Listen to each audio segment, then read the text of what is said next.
Good morning students. आज से हम स्टार्ट करेंगे यूनिट 9 जिसका नाम है अलजेब्रिक एक्सप्रेशंस एंड आइडेंटिटीज़। इस चैप्टर को पढ़ने से पहले इसमें जो टर्म्स यूज़ होंगी, जो चीज़ें यूज़ होंगी, हम पहले उनके बारे में जानेंगे।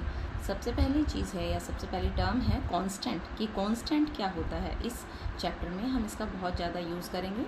देखिए ये कुछ नंबर यहाँ पर हैं 1, 4, 7, -5, -8, 0। ठीक है, अब देखिए अगर हमने 1 लिखा है तो इसका मतलब 1 ही है, कुछ और नंबर नहीं है। 4 की वैल्यू भी 4 ही होती है और ये पॉजिटिव नंबर है तो प्लस का ही 4 है। ये 7 ही है, पॉजिटिव प्लस है। -5 का मतलब नेगेटिव माइनस है, यानी कि माइनस की 5 का मतलब ये 0 से 5 डिजिट छोटी वैल्यू है -5। इसी तरह से -8 और 0 मीन्स निल। तो कांस्टेंट की डेफिनेशन बनती है a symbol having a fixed numerical value is called a constant. ऐसा सिंबल जिसकी फिक्स्ड न्यूमेरिकल वैल्यू हो उसे हम कांस्टेंट कहते हैं। इसके बाद दूसरी चीज़ आती है वेरिएबल। वेरिएबल का मतलब होता है जो बार बार चेंज होता रहे, जो बदलता रहे। ये देखिए यहाँ कुछ अल्फ़ाबेट्स लिखे हैं A, B, P, Q, X, Y, Z, etc. It means a symbol which takes various numerical values is called a variable। यानी कि ऐसा सिंबल जिसकी बहुत सारी अलग अलग न्यूमेरिकल वैल्यू हो सकती हैं उसे हम वेरिएबल कहते हैं। आपने अलजेब्रा पढ़ा है थोड़ा बहुत, तो उसमें आपने देखा होगा कि हम अल्फ़ाबेट्स का यूज़ करते हैं नंबर्स के साथ, और इस अल्फ़ाबेट की वैल्यू कहीं पर कुछ निकल आती है, कहीं कुछ निकल आती है। तो इसका मतलब ये जो अल्फ़ाबेट्स हैं इनकी वैल्यू बार बार चेंज होती रहती है, तो इनको हम क्या कहते हैं, वेरिएबल्स कहते हैं। इसके बाद आता है अलजेब्रिक एक्सप्रेशन। क्या चीज़ होती है अलजेब्रिक एक्सप्रेशन? देखिए छोटे छोटे एक्सप्रेशन हमारे पास लिखे हैं 2x + 3, y - 5, 6a, b/7। यहाँ x के साथ 2 मल्टीप्लाई में है और 3 प्लस हो रहा है। y के साथ में से 5 को हम सब्ट्रैक्ट कर रहे हैं, 6 और a मल्टीप्लाई हो रहे हैं, b और 7 को डिवाइड किया है, एक्सेट्रा। इट मीन्स इसकी डेफिनेशन बनती है ए combination of constants and variables. ये देखिए ये कॉन्स्टेंट्स हैं, ये जो नंबर्स हैं 2, 3, 5, 6, 7, ये क्या हैं, कॉन्स्टेंट्स हैं। एंड वेरिएबल्स, वेरिएबल्स कौन से, x, y, a, b, ये कॉन्स्टेंट्स हैं, ये वेरिएबल्स हैं। Connected by the signs of fundamental operations of addition, subtraction, multiplication and division is called an algebraic expression. ये हमारी फंडामेंटल ऑपरेशंस हैं जो बिल्कुल हम छोटी क्लासेस से सीखना शुरू करते हैं, जो मैथ्स में बिल्कुल स्टार्टिंग्स में आती हैं। Addition, subtraction, multiplication and division. इसका मतलब ऐसा कम्बिनेशन जिसमें कांस्टेंट भी हो, वेरिएबल भी हो और वो आपस में फंडामेंटल ऑपरेशन के थ्रू कनेक्ट हों। जैसे देखिए यहाँ मल्टीप्लाई का साइन, ये प्लस का साइन, माइनस का साइन, ये डिवाइड का साइन, तो इसको हम क्या कहते हैं, एक अलजेब्रिक एक्सप्रेशन कहते हैं। इसके बाद हम पढ़ेंगे टर्म्स के टर्म्स क्या होती हैं। Various parts of an algebraic expressions which are separated by the signs of plus and minus are called terms. ऐसी टर्म्स जो हमारा अलजेब्रिक एक्सप्रेशन है उसके पार्ट छोटे छोटे से जिनको हम प्लस और माइनस के साइन से सेपरेट कर सकते हैं उन्हें हम टर्म्स कहते हैं।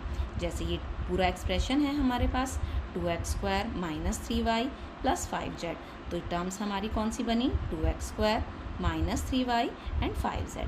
इसके बाद टर्म्स में हम पढ़ेंगे कि सबसे पहले मोनोमियल क्या चीज़ होती है। ऐसा अलजेब्रिक एक्सप्रेशन जिसमें सिर्फ एक टर्म होती है उसे हम मोनोमियल कहते हैं। N algebraic expression containing only one term is called a monomial. इसका एग्जाम्पल हम क्या ले सकते हैं, जैसे अभी हमने ऊपर लिया था 6a b/7, ये एक ही टर्म है तो इसे हम मोनोमियल कहेंगे। नेक्स्ट आती है binomial. Binomial N algebraic expression containing 2 terms. ऐसे अलजेब्रिक एक्सप्रेशन जिसमें 2 टर्म्स होती हैं, 2 टर्म्स होती हैं, उन्हें हम बाइनोमियल कहते हैं। 2x - 3, 4y + 2, 3a + 7b, etc. जैसे एक टर्म हो गई 2x, एक हो गई 3, यहाँ 4y and 2, 3a and 7b, ये दो टर्म्स हैं। इट मीन्स ये किसके एग्जाम्पल हैं, ये बाइनोमियल के एग्जाम्पल हैं। इसके बाद आता है trinomial. N algebraic expression containing 3 terms. By means 2 होता है और ट्राई मीन्स 3। तो एग्जाम्पल बने इसके a plus B plus C, 3 term हो गई ये। Next 3a minus 2b plus 4c, ये भी 3 टर्म है। X square plus y square plus z square, x square एक टर्म, एक वाई स्क्वायर और एक जेड स्क्वायर, एट्सेट्रा। इसके बाद आता है कि फैक्टर्स क्या चीज़ होती है। देखिए ये कुछ टर्म्स मैंने लिखी हैं, 2x, 6x स्क्वायर, 12yz। इनके फैक्टर्स देखिए हम किस तरह से कर सकते हैं। 2x का क्या मीनिंग है, 2 मल्टीप्लाई x, ठीक है।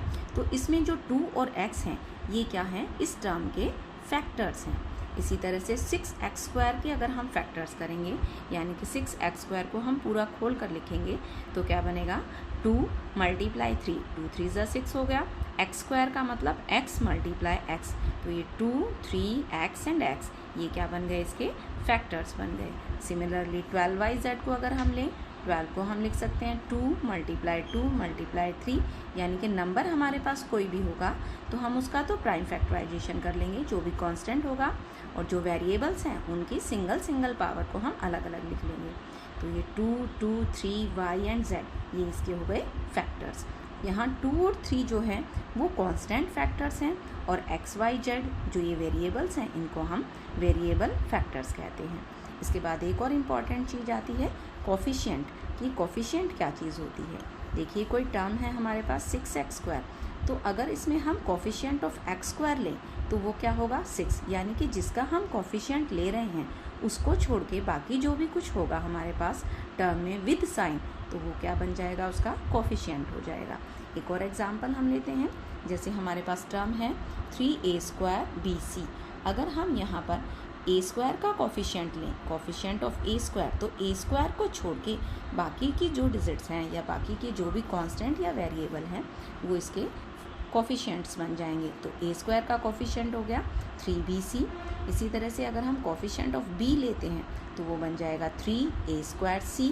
कोफिशिएंट ऑफ c जो है वो बन जाएगा 3a स्क्वायर b, और अगर हम coefficient of a square bc लेते हैं तो that will be equal to 3। Last चीज़ आती है अभी इस चैप्टर में जो इम्पॉर्टेंट है वो है लाइक एंड अनलाइक टर्म्स, जिसको लेकर ही हम इस चैप्टर के क्वेश्चंस को सॉल्व करते हैं। लाइक और अनलाइक टर्म्स क्या होती हैं। The terms having the same variable factors are called like और सिमिलर टर्म्स, यानी कि ऐसी टर्म्स जिनमें सेम वेरिएबल फैक्टर्स होते हैं उन्हें हम लाइक या सिमिलर टर्म्स कहते हैं। अदरवाइज, और अगर उनमें सेम नहीं है तो उनको हम कहते हैं otherwise they are called unlike terms, तो उन्हें अनलाइक टर्म्स कहा जाता है। जो भी हम प्लस या माइनस करते हैं अलजेब्रिक एक्सप्रेशन में वो सिर्फ लाइक टर्म्स के बीच में होता है, अनलाइक टर्म्स को हम एज इट इज़ रखते हैं। एक एग्जाम्पल लेकर समझते हैं। एग्जाम्पल है हमारा ये expression 2x plus 3y minus 6x minus x square minus 4x square.